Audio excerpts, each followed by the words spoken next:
Hello again, everybody. It's time once again for Coco and Daltz. I'm not Coco. And I'm not Daltz. And this is episode number 008. And in today's podcast, we are going to talk about hot topics. Hot topics! Not the really bad teen clothing store hot topic that you would find in your local mall. Right. If your local mall is still in business. Right, if you still have a local mall. This episode today is jam-packed with exciting material. Coco, let me go over the roster if I may. Okay.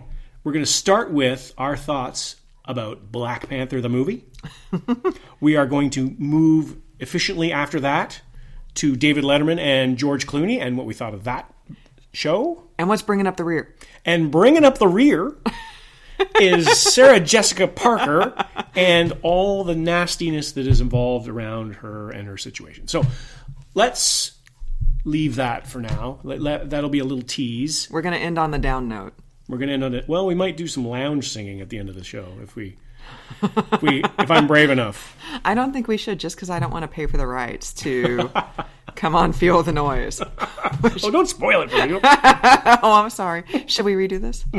So, Black Panther. Okay. We went to see Black Panther on opening night because you're stoked about the superhero movies. Yes, usually I actually don't like to go see superhero movies on opening weekend because the theaters are too crowded, and I usually have read the spoilers because I don't care about spoilers, so I know what happens. So it's not like The Last Jedi where I'm waiting for Luke to astrally project himself at the end. Like, it's not like that's a huge shock, so I know it's coming. Spoiler alert for those of you who maybe not seen The Last Jedi. Whoops. We're not editing that out.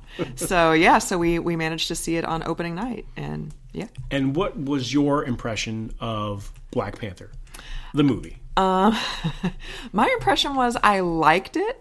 I didn't love it. Mm-hmm. It's not the favorite Marvel movie that I have seen, but I enjoyed it. I thought the cast was terrific. Yeah. Everybody did a fantastic job. Michael B. Jordan was great as Killmonger. Lupita Nyong'o, she was okay. I think she's going to be given like a meteor role going forward in Black Panther sequels, so I'd like to see what she does with that.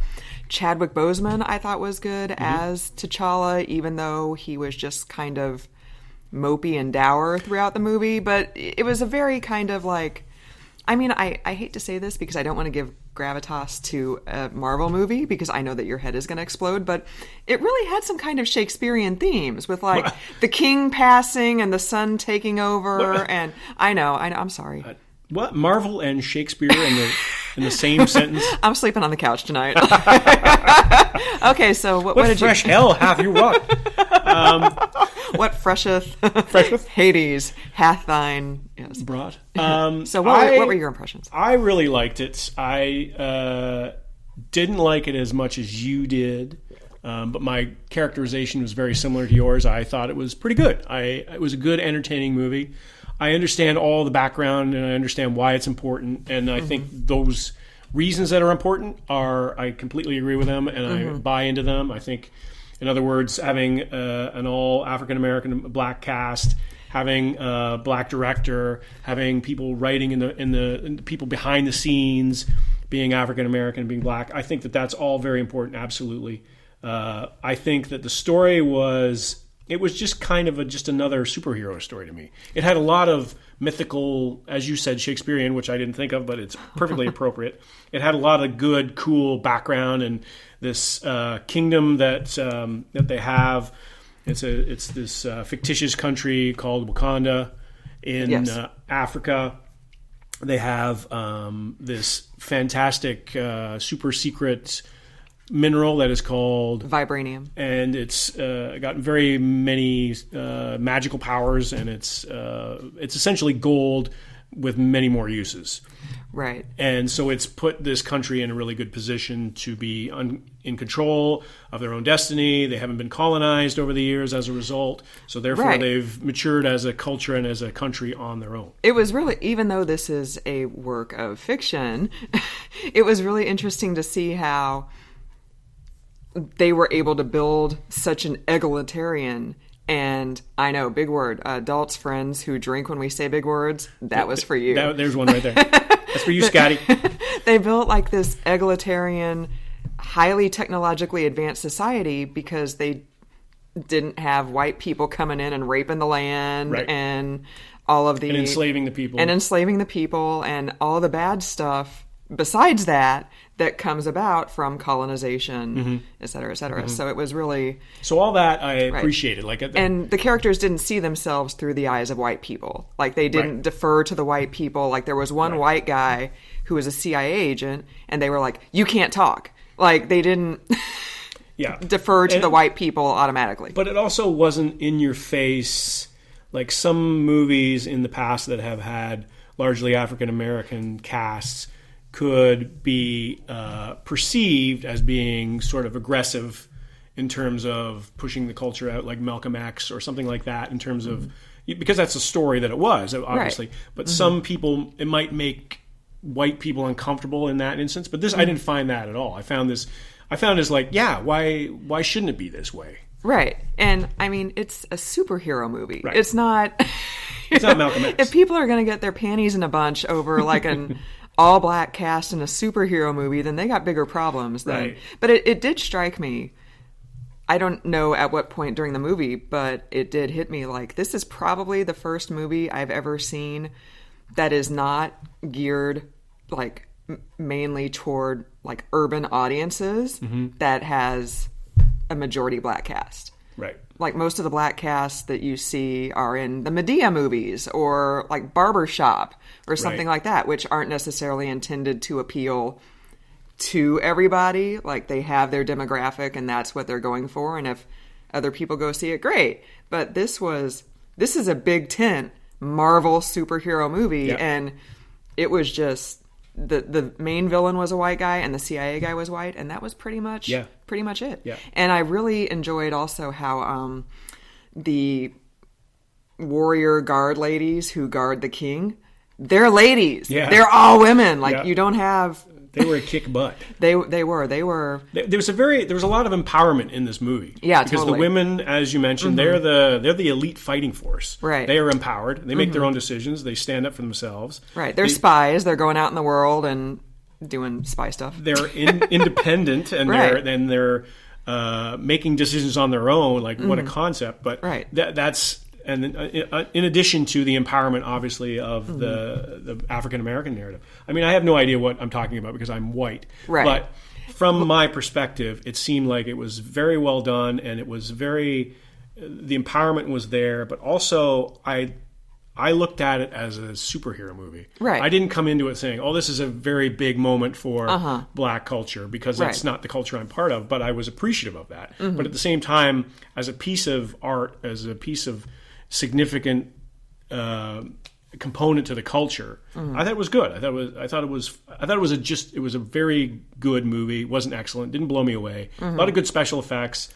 a lot of good fight scenes, a lot of good blurred action like you usually see in the superhero movies, like dark things, dark background and dark setting. You can't really see what's going on, and a lot of the same sort of things you see in other superhero movies. It was well done. I liked Anthony Serkis as Claw. I thought he was fantastic. He was a very hateable guy. Oh yeah, totally. And like you said, Michael B. Jordan as Eric Killmonger, I thought he was fantastic. He was also a very hateable guy. I vaguely looked this up. I couldn't really find any information on it.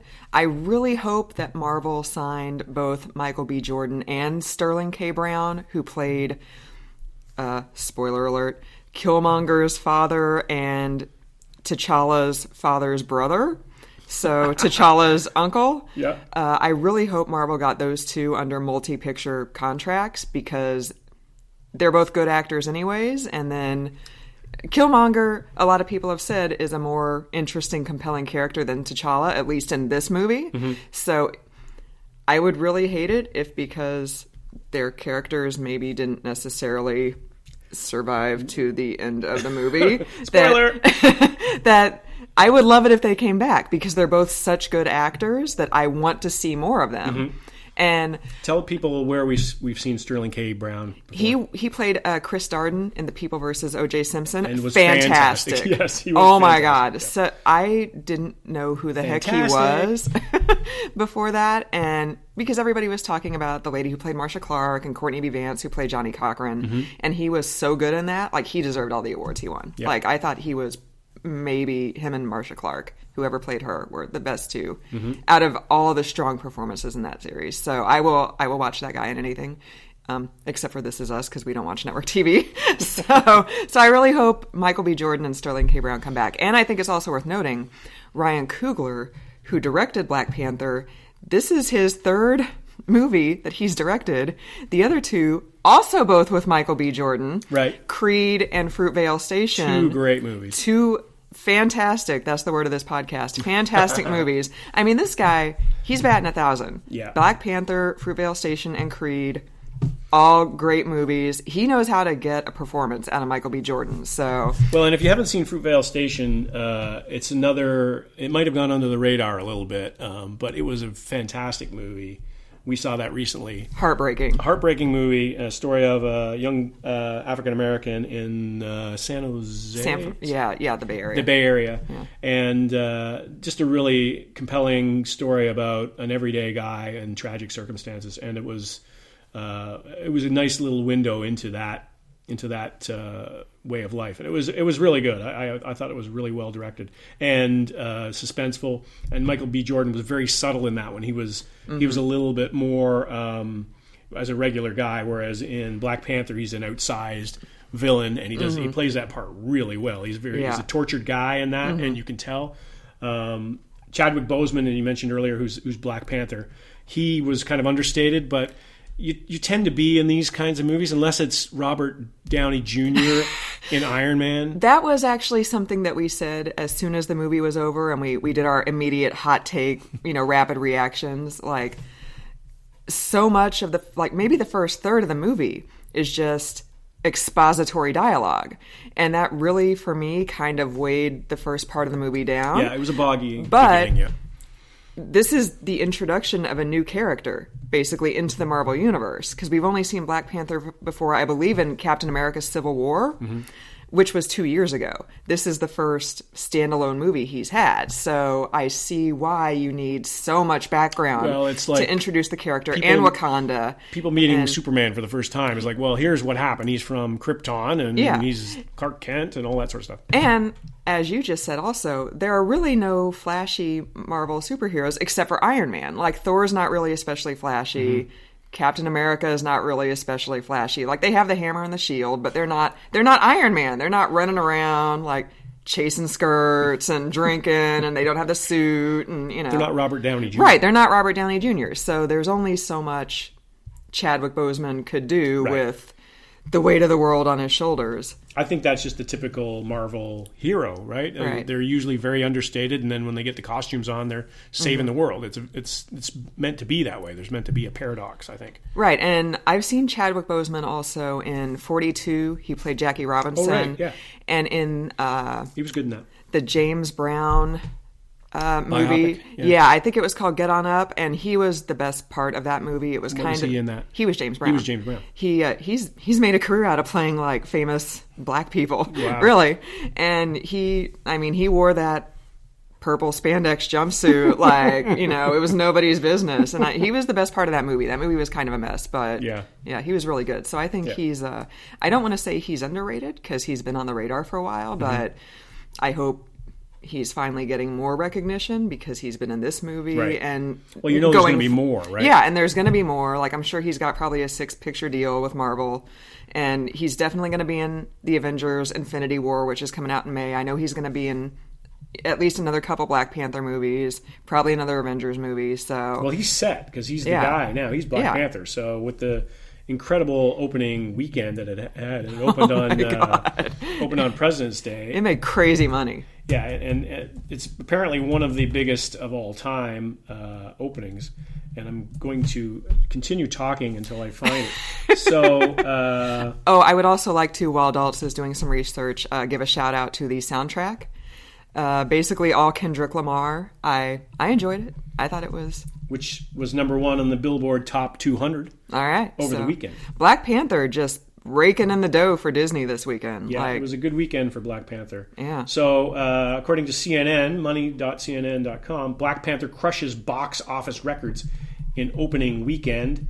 It brought in $40.16 million on President's Day alone. And then with the 4-day weekend, the total was $241.9 million. And that's just in the U.S. So that was an incredible, or so I should say North America, not the U.S. So that was an incredible haul. I thought I read that worldwide it made something like $430 million. You're very good, so far, Coco, with your memory. The film has now raked in $426.6 million globally since opening international markets last Tuesday. Wow. The total does not include China, the second biggest movie market in the world, in which it opens there on March 9th. Oh, so it could top the $1 billion mark when all is said and done. So the film, as of this recording, well, as of the news, had been out for 4 days, and it had already made $426 million. Yeah, and I've been reading about how people are dressing up to go to the theater in... What they call that, cosplay? Yeah. Cosplay? So, I mean, people are super into it. Like, everybody on my Facebook feed, which I realize is... An echo chamber? Yeah, not this huge random sample that would be representative, but people freaking love it. So I'm sure people will see it repeatedly in the theater because that's the kind of movie that you need to see in the theater. So, well, and also, I think it'll also stand up to... repeated viewings too, because it's a very complex movie. It's not just the first Superman where Christopher Reeve has the red panties on. Rest in peace, great actor, and also know his son a little bit from ESPN days. Oh. Really good guy.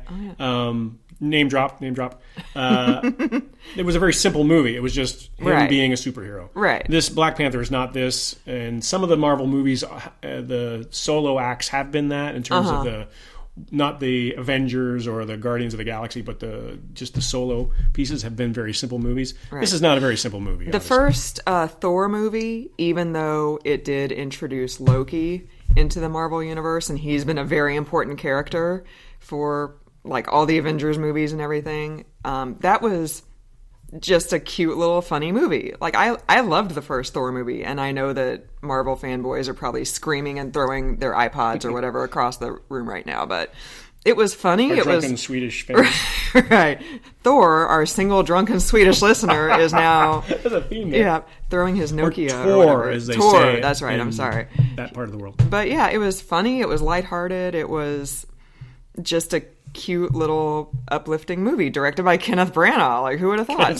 So I loved that movie. I thought it was awesome, and that's one of my favorite Marvel movies, actually. And I hang my head in shame when I say that, but it is. So this is not Thor at all. This is a different spectrum. And going back to what you said about you're white and that's not your culture. When I watched The People vs. O.J. Simpson, when I watched it the second time with you, I feel like I picked up on more of the racial themes and nuances on the second viewing.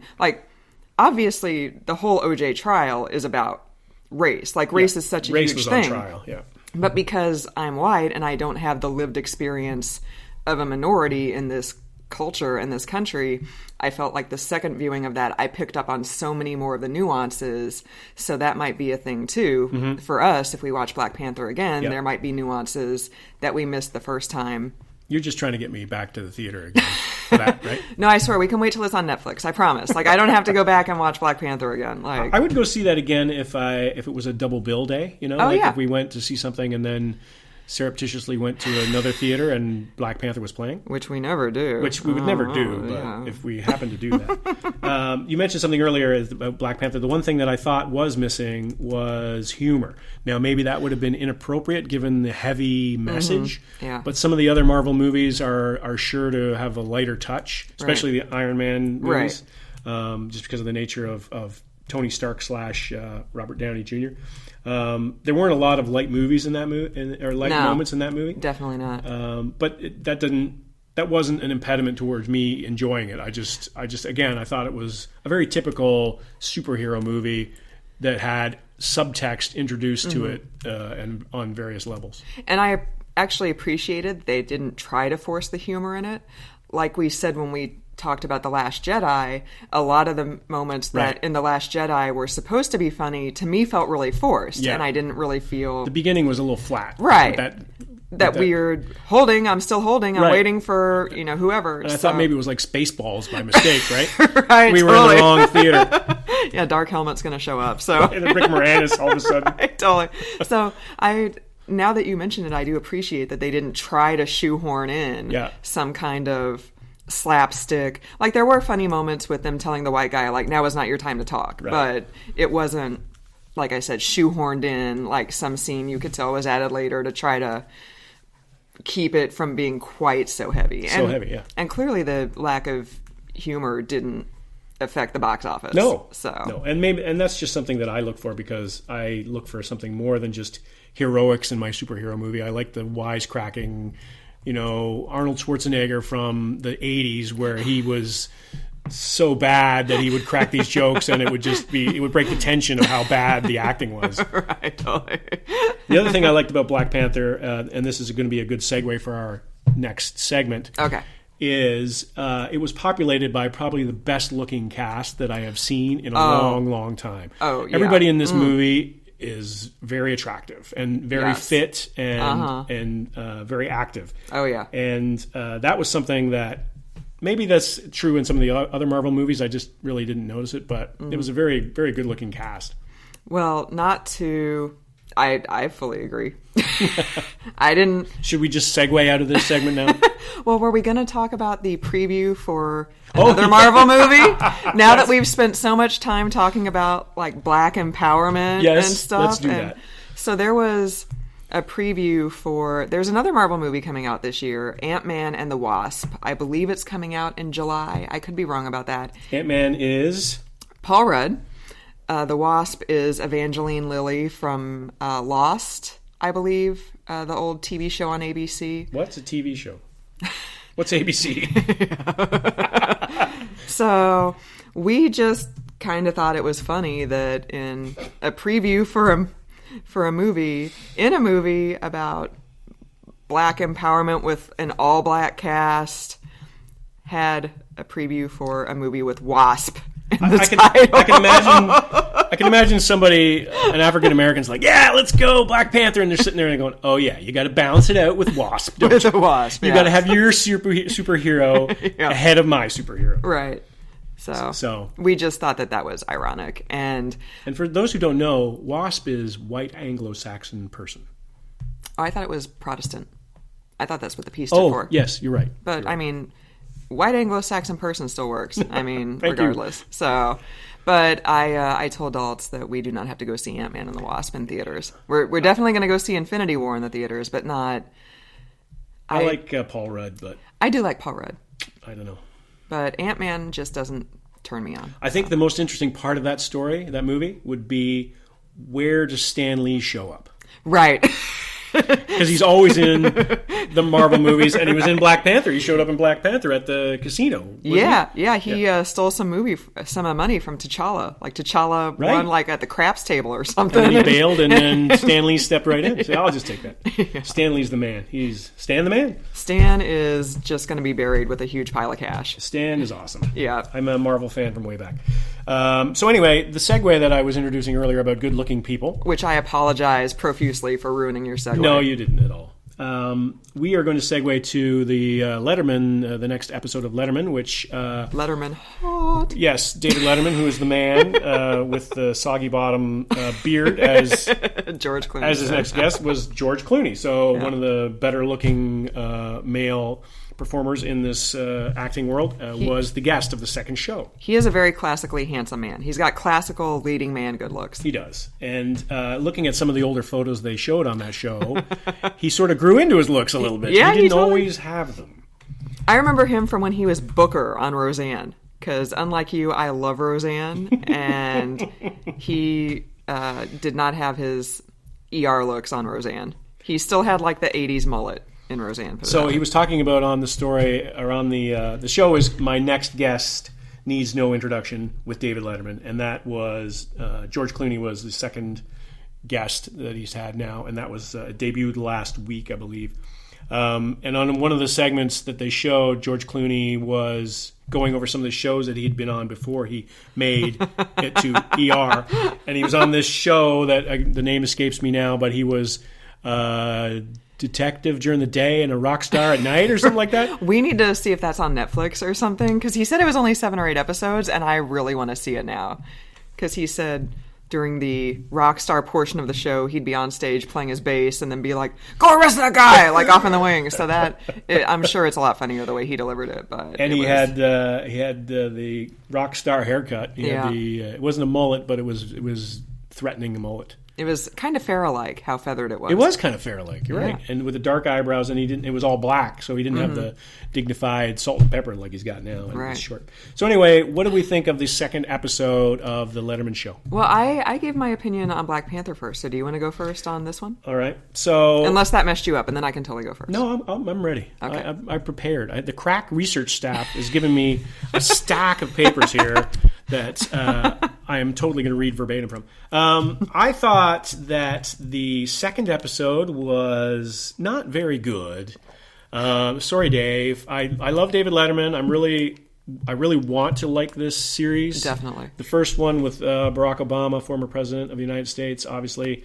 I thought it was good, but it was more the chemistry of these two guys together. The same thing with Clooney. They seem to know each other pretty good, or they pretend to. Who knows in Hollywood if they really know each other or if they just pretend to know each other. I think you mentioned it, and I don't want to take away what you were going to say, but I will anyway. I didn't learn a lot about George Clooney, and I learned a little bit about David Letterman, but it didn't really dazzle me. However, I like both of these guys so much that I was still interested in this episode. I still followed it along. It wasn't like I was going to turn it off in the middle. I was like, "Oh, this is outrageous." Right. It was still a fun, easy, interesting conversation between the two of them to watch. But I'm like you. I didn't feel after the Obama episode that I know everything about Obama now. I really learned so much about his childhood or whatever. But I did learn a little bit about him. And like you said, the interplay between the two of them was like very easy and it was so good. But with Clooney and Letterman, like I really enjoyed that story he told about driving his Aunt Rosemary around in Vegas when she was old and he was her driver. But otherwise, like he didn't really talk about his kids, which I understand. Your kids are very small and you don't necessarily want to put them out there for public consumption. You want them to be private. But he didn't. I feel like Letterman talked more about his kid than Clooney talked about his. Like or Clooney, even just being a dad. Right. Like he didn't talk about how his life has changed since he became a father. I sort of got the sense too that he wasn't really an enthusiastic father. Right. Yeah. Well, we can talk about my theories or whatever about him and his personal life in a bit. But yeah, I just... Or do we want to go there? I don't know if we want to go there. But I didn't feel like I learned anything about him. The editing at the end was choppy. Yeah, it was choppily done. Yeah, and the segments... So once again, Letterman left the studio for pre-taped segments with, this time, Clooney's family in Kentucky. And those segments felt really forced. Like they introduced the Iranian, I believe, refugee that the Clooney family was sponsoring here in the States, and that felt really forced. And suddenly we're in a car and the Iranian is driving, and like it was a Prius though. Oh, that's right, it was a Prius. Yeah, so it was a Prius. All right, fist bump, but it just, I didn't love it. So I think what's going on here is that David Letterman's trying to be perhaps a journalist or have a journalistic type magazine show, and that's just not in his wheelhouse. His wheelhouse is more the late night talk show, kind of 15 minutes of talking to a guy and moving on. What do you got coming on, and what's your big, what are you pushing right now, and let's talk about it. And I think with Obama, he was more engaging because I think he was more forthcoming about what he was talking about. He was more introspective about life outside the office and that sort of thing. There wasn't much that Letterman was asking that got him there. I think Obama was used to directing a conversation. And Obama's not in office anymore, so he doesn't necessarily have to be guarded about anything he says. And how many interviews has he done since he's been out of office, right? Right. So that was an opportunity for him to show to talk about what his life is like. Clooney, I don't think really had as much to offer in that way. He's not really pushing anything right now. Yeah. He just kind of was on the show as a favor to David Letterman. So therefore, he wasn't. I mean, there were some interesting things that I didn't know about his background in terms of his dad and how involved his dad was, and the fact that his dad was a journalist. I might have read that at some point in a Vanity Fair or an Esquire profile and forgot about it. But overall, I didn't think it was very compelling. And just like you said, I wasn't crazy about the segment in Kentucky. It just felt like it was not. There was at one point Letterman made some sort of glib comment to the Iranian refugee, and it was very awkward because the Iranian is talking about his friends dying and the horrible situation of ISIS raiding his town and everything like that, and it just felt jarring to me. It didn't feel like it was. Somebody should have edited that out, I think. Yeah, and I get what he's trying to do there, because in the Obama episode, they went down to Selma and they talked about the march in Selma with Congressman John Lewis, who was there, and now he's in Congress and he's a civil rights hero. So I understand trying to bring more to the table than just another celebrity interview, which Letterman has done thousands of in the 35 years he was a late night talk show host. But yeah, it feels like padding at this point. It feels like, because he's used to the 10 or 15 minute bursts with these high profile first guests on his show, which this is the equivalent to. Yeah. It feels like these little segments are padding to make the show longer. And I think that he's a smart enough guy, Letterman, that he could hold his own on a 45-minute long profile interview and talk to this guy and go back and forth, rather than just like, hey, I think you're great. Right, and they even actually, at the opening of the show and then the very end of the show, where Letterman and Clooney standing outside an In-N-Out Burger in L.A., like watching the planes from LAX fly over, and so there's more padding right there too. Like, why do they need the In-N-Out kid to come over with chocolate milkshakes and be all like, "Here's your shakes on the house, sirs," And we didn't really get anything out of that segment either. There wasn't like, we understood that David Letterman was calling the planes as they were landing. He's like, "Oh, there's a 787 and there's a 777," and he was a big fan of planes, and so we got that out of it. But George Clooney was just essentially stuffing his maw full of French fries and burgers. Right. Which, I mean, if Letterman wanted to crack jokes at me while I ate fries, I'd do it, but nobody wants to watch that. Well, I would watch it. I would pay to watch that. You would not. I would. If it was you. You have to say that. Well, maybe, but I'd still do it. This is why we have a successful relationship, people. I publicly declare my reliance upon you. So, should we move to the next segment? Oh, sure. Let's go to the next segment. I know that this is something that Coco has been preparing for weeks to talk about this. And as a matter of fact, this is one of the reasons we've been delayed in taping the next podcast, because I had to really calm her down. Right. This is why it's taken until February the 20th to tape a podcast in February, because I've been researching this so thoroughly. So I'm going to say 3 words. Okay. This will be word association, name association. Okay. And then you react to it as you see fit. Okay. Okay, ready? Yeah. Sarah Jessica Parker. Mean Girl. Oh, and why? Okay, so we're going to require a little bit of a deep dive. So we're going to do some Black Panther-esque background. Right, heavy on the expository dialogue coming up. Okay. So as most, if not all of you are aware, Sarah Jessica Parker was the star of Sex and the City, the TV show which ran for, I believe, 6 years on HBO from 98 to around 2004. 2 movies followed, both crap. Let's just put that right out there. Literally nobody in the world wanted a 3rd movie to be made. Literally? I know Daltz's head explodes when I say literally, when I don't mean literally. But literally nobody in the world wanted a 3rd Sex and the City movie to be made. For some reason... Some of us didn't want a first Sex and the City movie made. I don't think they should have made either one of the movies either. Really? I didn't like the first one. I know most people did. I didn't. But that is neither here nor there. So for some reason back in September, and I'm going to try to be quick about this because I know a lot of people don't care about Sex and the City. Sarah Jessica Parker gave an... Or remember what it is. Or, yeah, right. Some people don't remember the 90s, which I don't because I'm only 29. So she gave an interview saying that Sex and the City 3 had been a go and they had a script made, but Unfortunately, things fell apart. They couldn't get the cast lined up. And coincidentally, that same week, both the Daily Mail and I believe People ran stories anonymously sourced or sources close to Sarah Jessica Parker saying the movie fell apart because Kim Cattrall is a demanding diva.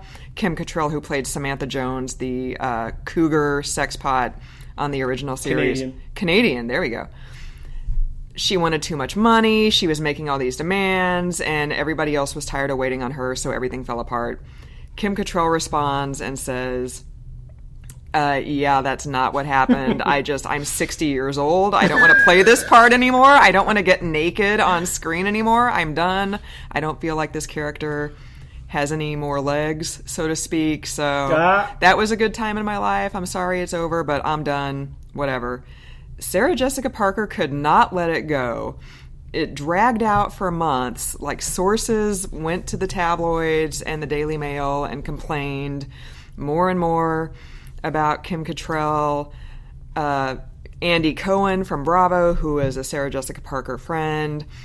A couple of the characters on Sex and the City, those actors came out and basically were SJP's minions and said this is all Kim's fault.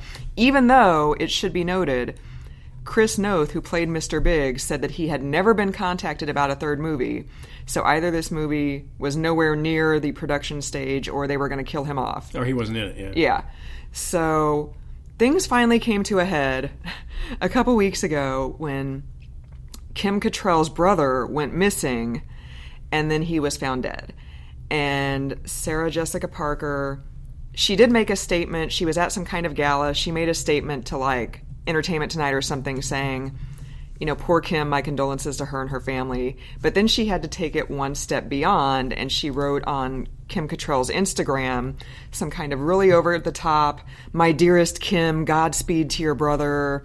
I can read it right now. Okay, yeah. Dearest Kim, my love and condolences to you and yours, and Godspeed to your beloved brother, XX.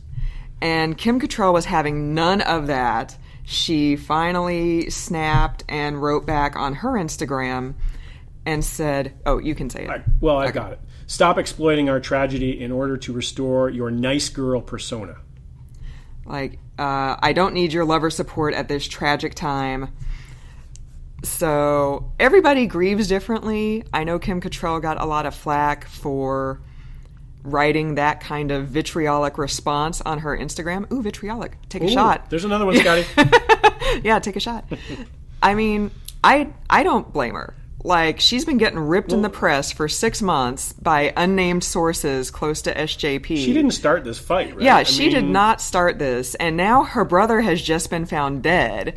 And SJP is using this literally to restore the nice girl persona. But it seems so opportunist, is that you're going at this person from all angles, and they have tragedy in their life.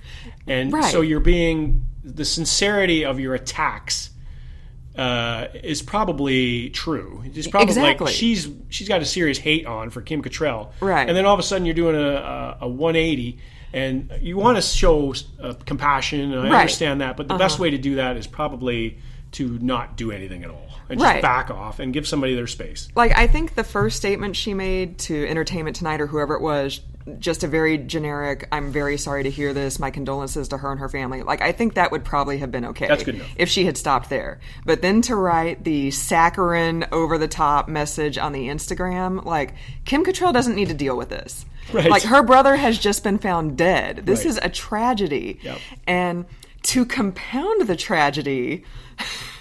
Right after all this goes down on Instagram, the very next week, both People and Us Weekly have covers featuring Sarah Jessica Parker. Right. Once again, bashing Kim Cattrall, talking about what kind of diva she is, how unmanageable she is.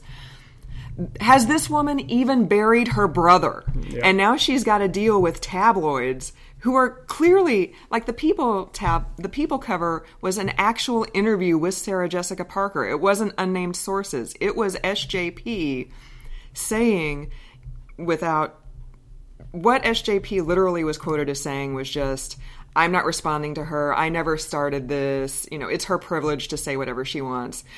Which is BS, because all she's been doing for the past 6 months in the press is running to the Daily Mail and saying... Stoking the fire. A source close to SJP says this. So, oh my God. Like, SJP, STFU. Wow. Yeah. Strong. Yeah, I'm going there. That's strong. This... I don't know what that stands for, and I don't want to know, but... Shut the freak up. So, what our listeners might not know about me is that I spent 18 months as a celebrity gossip blogger. As a celebrity? As a celebrity gossip blogger, yes. Yes. And one of the hard and fast rules of celebrity gossip blogging is when somebody tries really hard to convince you of one thing, the opposite is actually true. Yeah. So people coming out and being like, we're not getting divorced, and then a month later they're getting divorced. Right. So all this proves to me is that it's actually Sarah Jessica Parker who's the problem in this relationship, because she's the one who's trying so hard to be like, I don't have a problem with Kim at all. And meanwhile... Tearing into her. Yeah, tearing into her, even though it's anonymously sourced stories. Like, some tabloids make stuff up, but not everybody does. So I'm wondering, my contribution to this debate will be... because you love Sex and the City so much. Because I love Sex and the City so much. I'm not really a huge Sarah Jessica Parker fan. I've never really been. But I do like the show that she's in with Thomas Hayden Church on HBO, which is Divorce. No reason that I like the subject or the show or anything like that. Not that I've ever been through a divorce. But the first season was really good. It was touching, and I'm a big fan of Thomas Hayden Church, and he was great in a lot of things that I've seen him in. Better known as the guy in Wings, probably, best known. However, the second season has not been very good, and it's actually been not well received critically. So I'm wondering if that's putting a little bit of pressure on Sarah Jessica Parker. And she's also an executive producer as part of this divorce show. And that's the thing I wonder also, is that she's supposed to be on the promotional trail talking up divorce. Right. And instead, she's in scramble mode. Still talking about Sex and the City, which ended 14 years ago, the series, even though it's still an HBO property, so they're probably happy to have that kind of backwards promotional push. Like, but they still have a show that's on right now that's not doing very well, and their star can't be bothered to promote it because she's too busy grinding an axe against a co-star. Yeah. So... Well, and it's interesting, the Sex and the City was very much a pioneering show in its time, right? It was four women doing their own thing and not answering to men and turning the tables on men in a lot of ways. So you would think that show now would be more relevant, or a movie would be more relevant and more appealing than ever before. But it just doesn't seem like it seems like that ship has sailed. Maybe you get a reboot like they did with Ghostbusters, or they've done with any number of shows, is that get four new women, younger, and put them in, maybe not New York this time, but put them in London or San Francisco. Or Seattle or something like that. Right, totally. I could see that coming back, but like you said, the ship has sailed on the original.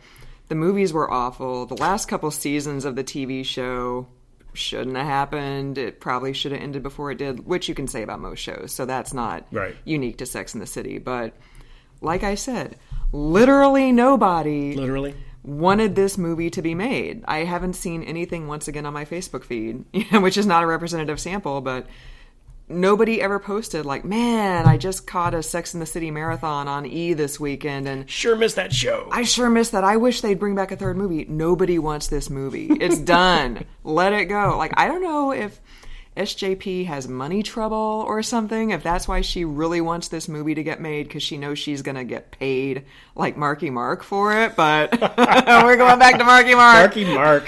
Wouldn't be a podcast without a Marky Mark reference. Everybody else is getting union scale, and SJP is just rolling around in a bathtub full of money. But I think Marky Mark is and his goons are chasing us down for the many references not complimentary references we've had of Marky Mark. So that's... I had to talk about that because this is just remarkable that this has dragged on for almost 6 months now. It's been 5 solid months of just Sarah Jessica Parker in the press, just nonstop hammering at Kim Cattrall. And poor Kim Cattrall. And like I said, has she even buried her brother? Yeah. And now she's on the cover of 2 tabloids, like being dragged for not wanting to make a movie. I mean, that's what this boils down to. She doesn't want to make a movie, and she's getting just ripped to shreds. Just because she doesn't want to make a movie. Right. So what's the over-under on Kim Cattrall doing this movie? Oh, I'm taking the under. Which means she's not going to do it. She's not doing it. Yeah. Like, this movie is... And there's no way she's going to do that now. No, definitely not. Like, she's Why done. would she? She wasn't going to make it before. She's twice as much not going to make it now. Right. Yeah, there's no way she's coming. And that was apparently... That's a big rumor about... The studio only said they'd do it with all 4 lead actresses. Right. So... Because Kim Cattrall said, back when this first broke 6 months ago, hey, recast the part. I'm cool with that. Yeah. Kill her off. I'm cool with that. Yeah, Like, she had cancer. She could get a recurrence of cancer, the character. Yeah, right. But... Well, so what they should do is that they must have, like, daughters or offspring.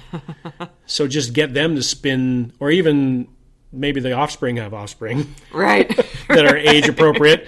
Yeah. And then make it Sex in the City 3rd generation and make it that. And then the older characters are just dropping in here and there. Yeah. If they're 60 years old. They could be Rosemary Clooney's driver. It's not like Golden Girls remake or something like that. I like it. I think that's a great idea. I think we should push that out. I think we should. Netflix. Here we come. So we're going to have to wrap up this episode 008 of Coco and Daltz. We don't have time for lounge songs that we want to hear. What? We were going to do some lounge versions of Come On, Feel the Noise, Let's Get Physical, Oh, really? Eye of the Tiger, Another One Bites the Dust, I Love Rock and Roll, Billie Jean, and a lounge version of My Sharona. But we don't have time for that, so maybe next week. You actually made a whole list. I made a list. I can see it right here. And on my computer, I've got the lyrics in front of me. So I could have done it. But rolling down the length of my thigh, Sharona. There we go. I still like the Al Yankovic version of that, My Bologna. But Weird Al is awesome. Weird Al. And so for another week, I'm not Coco. And I'm not Daltz.